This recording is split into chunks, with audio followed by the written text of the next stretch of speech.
ਦਲਿਤ ਮੂਲ ਦੇ ਬੰਦੇ ਆ, ਉਹਨਾਂ ਦੀਆਂ ਜੋ ਕੰਪਨੀਆਂ ਹੈਗੀਆਂ ਆ ਜਿਹੜੀਆਂ ਵੱਡੀਆਂ, ਚਾਹੇ ਉਹ ਗੂਗਲ ਆ, ਸਿਸਕੋ ਆ ਜਾਂ ਹੋਰ, ਉਹਨਾਂ 'ਚ ਡਿਸਕ੍ਰਿਮੀਨੇਸ਼ਨ ਹੁੰਦੀ ਆ, ਜਾਂ ਉਹਨਾਂ ਦੀ ਸਕੂਲਾਂ 'ਚ ਜਾਂ ਕਿਤੇ। ਪਰ ਜੋ ਇਨਸੀਡੈਂਟਸ ਆਈਆਂ ਉਹ ਮੋਸਟਲੀ ਹਿੰਦੂ ਵੀਰਾਂ ਦੇ ਨਾਲ ਰਿਲੇਟਡ ਸੀਆਂ। ਅਲਟੀਮੇਟਲੀ ਸਿੱਖਾਂ ਨੂੰ ਵਿੱਚ ਇਹਦੇ ਘਸੀਟ ਲਿਆ ਗਿਆ, ਜਦ ਕਿ ਸਿੱਖਾਂ ਦੇ ਵਿੱਚ ਕਿਸੇ ਤਰ੍ਹਾਂ ਦੀ ਵੀ ਜਾਤ ਦੇ ਬੇਸ ਦੇ ਉੱਤੇ ਡਿਸਕ੍ਰਿਮੀਨੇਸ਼ਨ ਨਹੀਂ ਹੁੰਦੀ।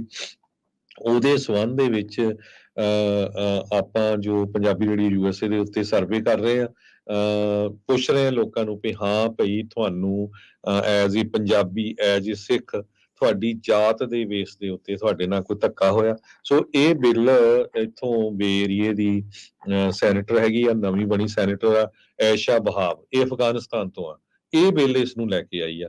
ਹੈਰਾਨੀ ਦੀ ਗੱਲ ਇਹ ਆ ਵੀ ਇਹ ਜੋ ਬਿੱਲ SB 403 ਆ ਇਸ ਨੂੰ ਲੈ ਕੇ ਆਈ ਆ, ਇਹ ਇੰਡੀਆ ਨੂੰ ਬਿਲੋਂਗ ਨਹੀਂ ਕਰਦੀ। ਸੋ ਇਹਦੇ ਵਿੱਚ ਮੋਸਟਲੀ ਜੋ ਐਗਜ਼ਾਮਪਲ ਆ ਉਹ ਇੰਡੀਆ ਦੀ ਦਿੱਤੀ ਗਈ ਹੈਗੀ ਆ।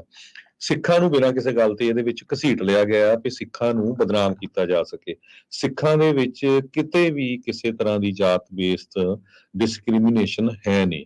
ਹਾਂ, ਹਿੰਦੂਆਂ ਦੇ ਵਿੱਚ ਹੋਊਗੀ, ਸ਼ਰਮਾ ਜੀ ਨੂੰ ਪਤਾ ਹੀ ਆ, ਪਰ ਸਿੱਖ ਕਿਉਂ? ਗੱਲ ਇਹ ਆ ਵੀ ਜਿਹੜੇ ਲੋਕ ਇਸ ਡਿਸਕ੍ਰਿਮੀਨੇਸ਼ਨ ਦੀ ਗੱਲ ਕਰਦੇ ਆ ਉਹ ਉਸ ਪਰਿਵਾਰ ਨੇ, ਜਿਹੜੇ ਗਾਂਧੀ ਪਰਿਵਾਰ ਆ, 2.5 ਲੱਖ ਸਿੱਖਾਂ ਨੂੰ ਉੱਥੇ ਕਤਲ ਕੀਤਾ ਗਿਆ, ਉਹਨਾਂ ਨੂੰ ਸ਼ਹੀਦ ਕੀਤਾ ਗਿਆ, ਦਰਬਾਰ ਸਾਹਿਬ ਤੇ ਅਟੈਕ ਕੀਤਾ ਗਿਆ। ਜਦੋਂ ਉਹਨਾਂ ਦਾ ਪਰਿਵਾਰ ਦਾ ਮੈਂਬਰ ਰਾਹੁਲ ਗਾਂਧੀ ਇੱਥੇ ਆਉਂਦਾ ਆ, ਉਹ ਉਹਨਾਂ ਦੇ ਉਸ ਆਉਣ ਦੇ ਉੱਤੇ ਉਹਦਾ ਸਵਾਗਤ ਕਰਦੇ ਆ, ਤੇ ਦੂਜੇ ਪਾਸੇ ਕਹਿ ਰਹੇ ਆ ਵੀ ਸਾਡੇ ਨਾਲ ਧੱਕਾ ਹੋ ਰਿਹਾ, ਤੇ ਜਿਹੜੇ ਸਿੱਖ ਵੀ ਉਹਨਾਂ ਦੀ ਸਪੋਰਟ ਕਰ ਰਹੇ ਆ ਉਹ ਬਾਹਰ ਉੱਥੇ ਖਾਲਿਸਤਾਨ ਦਾ ਪ੍ਰੋਟੈਸਟ ਕਰ ਰਹੇ ਆ। ਸੋ ਇਹ ਸਿੱਖਾਂ ਦੇ ਵਿੱਚ ਐਡੀ ਜ਼ਿਆਦਾ ਜਿਹੜੀ ਭੰਬਲ ਭੁੱਸੀ ਪਾ ਰਹੇ ਹੈਗੇ। ਇੱਕ ਪਾਸੇ ਤੁਸੀਂ ਪ੍ਰੋਟੈਸਟ ਕਰ ਰਹੇ, ਦੂਜੇ ਪਾਸੇ ਉਹਨਾਂ ਦਾ ਸਵਾਗਤ ਵੀ ਕਰ ਰਹੇ ਹੈਗੇ ਆ। ਸਿੱਖਾਂ ਨੂੰ ਬਿਨਾਂ ਕਿਸੇ ਗੱਲ ਤੇ ਹਰ ਇਸ਼ੂ ਦੇ ਵਿੱਚ ਖਿੱਚ ਕੇ ਲੈ ਕੇ ਆ ਰਹੇ ਹੈਗੇ ਆ। ਇਹ ਮਸਲਾ ਤਾਂ ਚੱਲ ਰਿਹਾ ਹੈਗਾ ਹਿੰਦੂਆਂ ਤੇ ਦਲਿਤਾਂ ਦੇ ਵਿੱਚ, ਵੀ ਉਹਨਾਂ ਦੀ ਸਿੱਖਾਂ ਨੂੰ ਬਿਨਾਂ ਕਿਸੇ ਗੱਲ ਤੇ ਲਿਆ ਕੇ ਗੁਰੂ ਘਰਾਂ ਨੂੰ ਵੀ ਵਿੱਚ ਇਨਵੋਲਵ ਕੀਤਾ ਜਾ ਰਿਹਾ।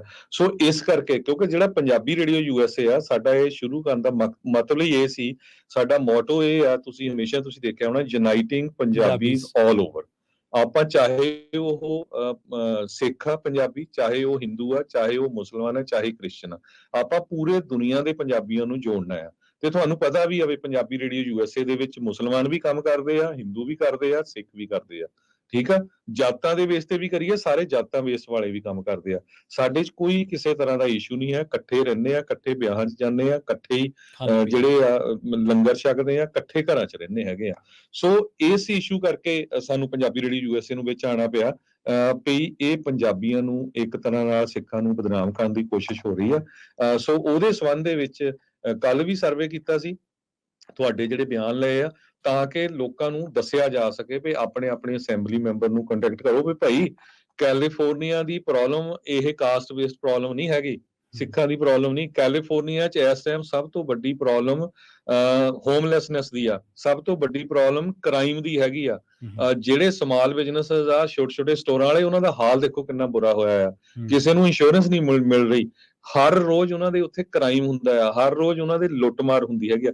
ਸੋ ਇਹ ਜਿਹੜੇ ਆਪਾਂ ਇਲੈਕਟ ਕਰਦੇ ਆ ਲੋਕ, ਜਿਹੜੇ ਅਸੈਂਬਲੀਮੈਨ ਆ ਜਾਂ ਸੈਨੇਟਰ, ਉਹਨਾਂ ਦਾ ਮੇਨ ਮਕਸਦ ਇਹ ਹੁੰਦਾ ਹੈ ਵੀ ਸਾਡੇ ਜਿਹੜੇ ਬਿਜ਼ਨੈਸਸ ਆ ਉਹ ਸੇਫ ਆ, ਅਸੀਂ ਸੇਫ ਹੈਗੇ ਆ ਕਿ ਨਹੀਂ ਹੈਗੇ।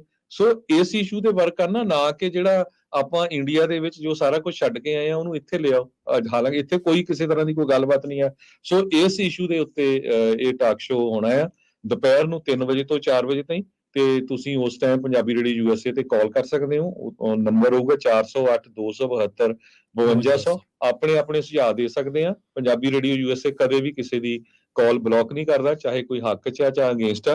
ਪਰ ਪ੍ਰੋਬਲਮ ਇਹ ਆ ਵੀ ਇਸ ਕਰਕੇ ਅਸੀਂ ਲੈ ਕੇ ਆ ਰਹੇ ਹਾਂ ਵੀ ਚੁੱਪ ਚਪੀਤੇ ਇਹ ਬਿੱਲ ਪਾਸ ਹੋ ਰਿਹਾ, ਤੇ ਉਹਦੇ 'ਚ ਮੈਂ ਮੀਡੀਆ 'ਚ ਪਿਛਲੇ ਦਿਨਾਂ 'ਚੋਂ ਦੇਖ ਰਿਹਾ ਬਦਨਾਮੀ ਸਿੱਖਾਂ ਦੀ ਬਹੁਤ ਹੋ ਰਹੀ ਆ, ਤੇ ਸਿੱਖਾਂ 'ਚ ਵੀ ਇਹ ਜੀ ਬਹੁਤ ਜ਼ਿਆਦਾ ਹੈਗਾ, ਜਦ ਕਿ ਹੈ ਨਹੀਂ ਹੈਗਾ। ਸੋ ਉਸ ਸੰਬੰਧ ਦੇ ਵਿੱਚ ਆਪਾਂ ਕਾਲਾਂ ਵੀ ਲਵਾਂਗੇ, ਤੇ ਪ੍ਰਵੀਨ ਸ਼ਰਮਾ ਤੇ ਬਲਵਿੰਦਰ ਕੌਰ ਹੁਣੀ ਉਹ ਟਾਕ ਸ਼ੋ ਕਰਨਗੇ 3 ਤੋਂ 4 ਵਜੇ। ਉਸ ਟਾਈਮ ਤੁਸੀਂ ਉਹ ਇਸ ਟਾਕ ਸ਼ੋ 'ਚ ਪਾਰਟਿਸਿਪੇਟ ਕਰ ਸਕਦੇ ਹੋ।